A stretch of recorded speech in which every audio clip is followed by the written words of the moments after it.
Hello everyone. Greetings from the PR and Media Committee of SIIB Pune. Joining us today we have Shri Vijay Keshav Gokhale, the former Foreign Secretary of India. Mr. Gokhale has served in the Indian Foreign Services for over 4 decades. We are glad to have you here with us today, sir. Welcome to SIIB. Thank you. Thank you.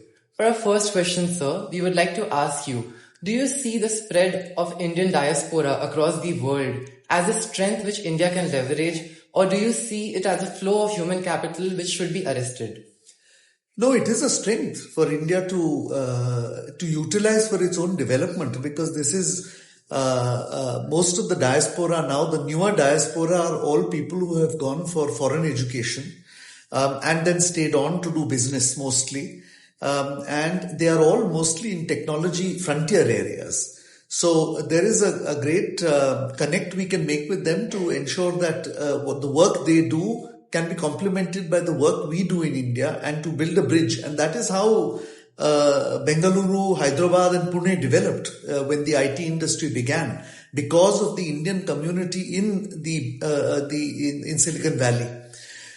So we should now widen this to include these new frontiers, including biomedicine, artificial intelligence, quantum computing, and most students from India in the US or in the developed countries are in these fields. So I don't see it as a brain drain at all.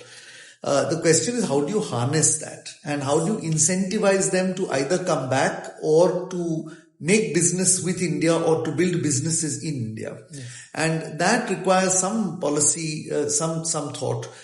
This government gives the priority to the expatriate Indian. So I think we are on a good start, and we need to capitalize on that. As India grows and as Indians move abroad, do you think there will be a spread of Indian values and democratic values across the globe? See, India has been careful not to talk about values abroad, unlike the West, which tries to talk of values, because there are no such thing as universal values. It has not been agreed universally that something is right or something is wrong. Ethics and morals are specific to civilizations, and we are a long-standing civilization.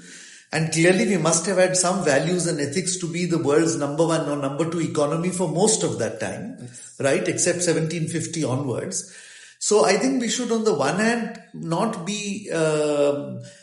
feel constrained because we are not aligned with Western values. That's nothing to be ashamed about. On the other hand, I don't think we should export value systems abroad. Right. Because we shouldn't make the mistake that the West is making, which is trying to force others to accept our values and ethics.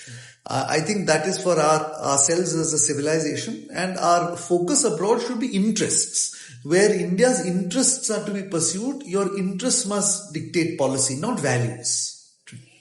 Thank you, sir. For the last question, how do you see India's foreign policy evolving in the next coming decade as the world is becoming more unpredictable and uncertain?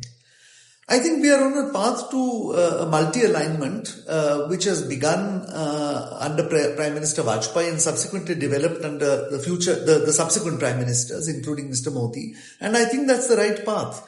I think all major countries which have developed themselves have developed through opening their doors to many parties and not just being dependent on 1 or 2 parties. So it makes very good sense if you have good relations with the West, but it also makes sense that you don't abandon Russia at this time, and also that you need to improve relations with China despite it being a problematic or troublesome neighbor.